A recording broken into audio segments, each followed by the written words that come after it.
കേരളത്തിലെ ഏറ്റവും പ്രശസ്തമായ ശ്രീകൃഷ്ണ ക്ഷേത്രങ്ങളിലൊന്നാണ് അമ്പലപ്പുഴ ക്ഷേത്രം. പാൽപ്പായസത്തിന്റെ പേരിൽ പ്രശസ്തമായ ക്ഷേത്രം. ക്ഷേത്രത്തിന്റെ പടിഞ്ഞാറേ മുറ്റം വരെ നീണ്ടുകിടക്കുന്ന വലിയൊരു നടപ്പന്തലിന്റെ രണ്ടു വശങ്ങളിലുമായി നിരവധി കടകൾ. ഇത് വളരെ ശാസ്ത്രീയമായി ഭംഗിയായി നിർമ്മിച്ചിരിക്കുന്ന ഒരു നടപ്പന്തലാണ്. നടപ്പന്തലിന്റെ ഇരുവശത്തുമുള്ള കടകളിൽ ഭക്തവസ്തുക്കളും പെയിന്റിങ്ങുകളും കൃഷ്ണശില്പങ്ങളും ഒക്കെ വാങ്ങാൻ കിട്ടും. അതിമനോഹരമായി രൂപപ്പെടുത്തിയ വിവിധ ഭാവങ്ങളിലുള്ള ശ്രീകൃഷ്ണന്റെ വിഗ്രഹങ്ങൾ, ഓമനത്വം തുളുമ്പുന്ന ഉണ്ണികൃഷ്ണ വിഗ്രഹങ്ങൾ, ശ്രീകൃഷ്ണ ഐതിഹ്യങ്ങളുമായി ബന്ധപ്പെട്ട നിരവധി പെയിന്റിങ്ങുകളും അവിടെ വിൽപ്പനയ്ക്ക് വെച്ചിട്ടുണ്ട്. ഈ കടക്കാരന്റെ പേര് പൈ എന്നാണ്, അജിത് പൈ. പൈയുടെ കടയാണ് ഇത്. ഈ മുരളീകൃഷ്ണൻ ഒരു വ്യത്യസ്ത കഥാപാത്രമാണ്. എന്റെ ഏതോ പ്രസംഗത്തിൽ നിന്ന് പ്രചോദനം ഉൾക്കൊണ്ടാണത്രേ അദ്ദേഹം 1.5 വർഷം മുമ്പ് ആ കട ആരംഭിച്ചത്. ഞാൻ അവിടുന്ന് നേരെ അമ്പലത്തിന്റെ പടിഞ്ഞാറേ മുറ്റത്തേക്ക് നടക്കുകയാണ്. ഇപ്പോൾ സമയം 1 മണി കഴിഞ്ഞിരിക്കുന്നു. ഈ സമയത്തിൻ്റെ ഒരു പ്രത്യേകതയുണ്ട്. ഉച്ചയ്ക്ക് 1 മണിക്കാണ് അമ്പലപ്പുഴയിലെ പ്രശസ്തമായ പാൽപ്പായസം വിതരണത്തിന് തയ്യാറാവുന്നത്. ഉച്ചപൂജയ്ക്ക് ഭഗവാന് നിവേദിച്ച ശേഷമാണ് പൊതുജനങ്ങൾക്ക് വിതരണം ചെയ്യുക. പാൽപ്പായസവും വാങ്ങി ആഹ്ലാദത്തോടെ മടങ്ങുന്ന ഭക്തരെ കാണാം. ഇവിടെ പാൽപ്പായസം ലഭിക്കണമെങ്കിൽ മുൻകൂട്ടി ബുക്ക് ചെയ്യണം. 230 ലിറ്റർ പാൽപ്പായസമാണ് ഓരോ ദിവസവും ഇവിടെ തയ്യാറാക്കുന്നത്. ഇവിടെ ഓലമേഞ്ഞ ഒരു മണ്ഡപം കാണാം. ചരിത്രപ്രസിദ്ധമായ ഒരു മണ്ഡപമാണിത്. കുഞ്ചൻ നമ്പ്യാരുമായി ബന്ധപ്പെട്ട ഒരു മണ്ഡപം. അമ്പലപ്പുഴയിലെ കളിത്തട്ട് എന്നാണ് ഇത് അറിയപ്പെടുന്നത്.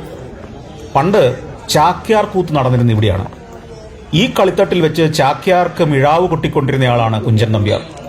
ഒരിക്കൽ ചാക്യാര് കൂത്ത് അവതരിപ്പിച്ചുകൊണ്ടിരിക്കുമ്പോൾ മിഴാവ് കൊട്ടേണ്ട കുഞ്ചൻ നമ്പ്യാർ ഒന്ന് മയങ്ങിപ്പോയി. അതിനെ തുടർന്ന് ചാക്യാര് മിഴാവ് കൊട്ടുകാരനായ കുഞ്ചൻ നമ്പ്യാരെ നന്നായിട്ടൊന്ന് പരിഹസിച്ചു. അന്ന് ആ മിഴാവ് കൊട്ടൽ പരിപാടി അവസാനിപ്പിച്ച കുഞ്ചൻ നമ്പ്യാർ പിന്നീട് തുള്ളൽ പ്രസ്ഥാനം ആരംഭിച്ചു.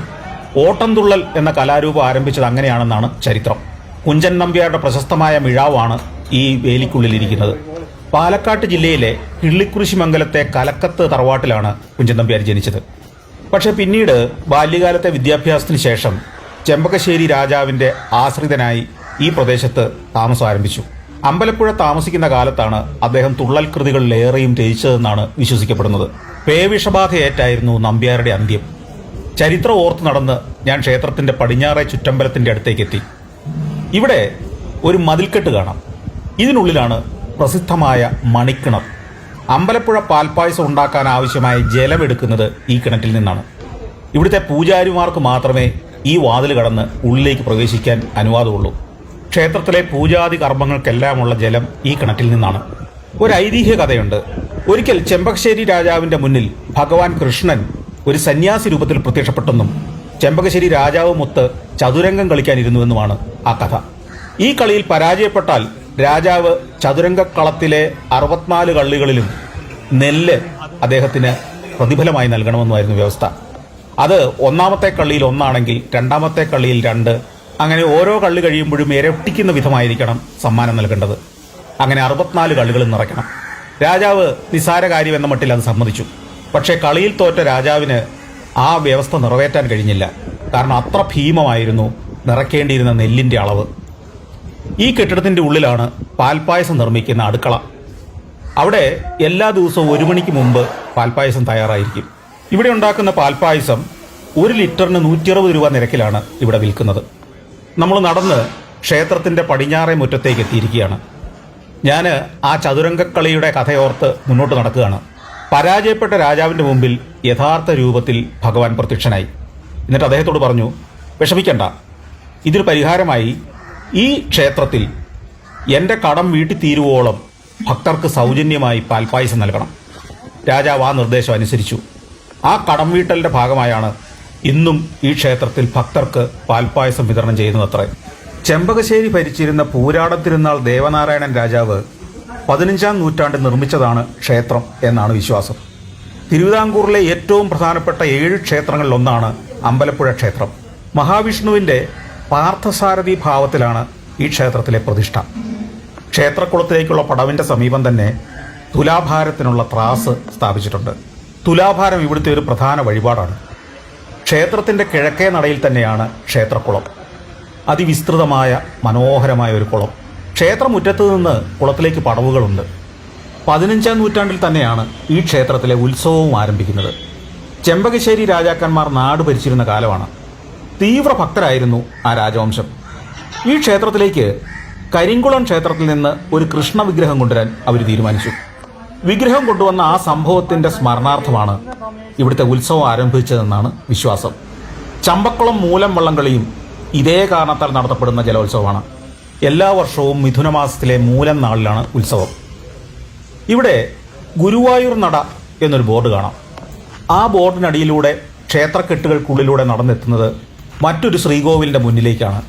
ടിപ്പു സുൽത്താന്റെ പടയോട്ട കാലത്ത് ഗുരുവായൂരമ്പലം ആക്രമിക്കപ്പെടും എന്ന ഭയത്താൽ അവിടുത്തെ ഗുരുവായൂരപ്പന്റെ വിഗ്രഹം ഈ അമ്പലപ്പുഴയിലേക്ക് കൊണ്ടുവന്നുവെന്നും ഏതാണ്ട് 3 വർഷക്കാലം ഈ ശ്രീകോവിലാണ് വിഗ്രഹം പ്രതിഷ്ഠിച്ചിരുന്നത് എന്നുമാണ് വിശ്വാസം.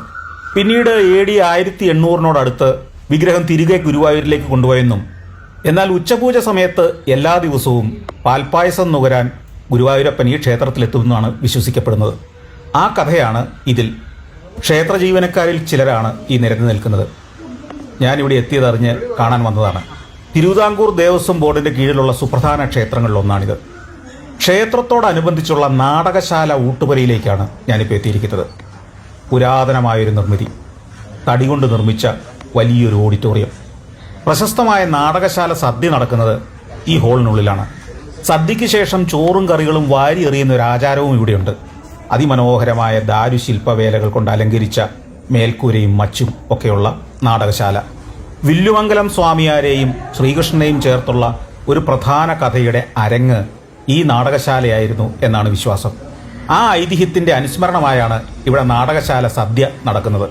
ഈ കാലഘട്ടത്തിലും നാടകശാലയും ക്ഷേത്രത്തിന്റെ മുറ്റത്തിനു ചുറ്റുമുള്ള 2 നിലയുള്ള കെട്ടിടങ്ങളുമെല്ലാം ആ പുരാതന ഭാവത്തോടെ സംരക്ഷിക്കപ്പെടുന്നു എന്നത് അഭിനന്ദനീയമായ കാര്യമാണ്. ഒരു കാലത്ത് ക്ഷേത്രത്തിലേക്ക് എത്തിയിരുന്ന രാജാവിന്റെ അതിഥികൾ താമസിച്ചിരുന്ന അതിഥി മന്ദിരമായിരുന്നു ഈ കെട്ടിടങ്ങളെല്ലാം. എന്നാൽ ഇന്ന് ഇതിനെ ഒരു മ്യൂസിയമായോ ക്ഷേത്രകലകളുടെ ഒരു പ്രദർശന കേന്ദ്രമായോ തീർത്ഥാടകർക്കും ടൂറിസ്റ്റുകൾക്കും വേണ്ടി ഒരുക്കിയെടുക്കാവുന്നതേ ഉള്ളൂ. അങ്ങനെ ചെയ്താൽ അമ്പലപ്പുഴയുടെ സാംസ്കാരിക പെരുമയ്ക്ക് ഒരു മുതൽക്കൂട്ടായി മാറും. മാത്രമല്ല, വിദേശ ടൂറിസ്റ്റുകളെ പോലും ആകർഷിക്കുന്ന ഒരു കേന്ദ്രമായി ഇവിടെ മാറുകയും ചെയ്യും.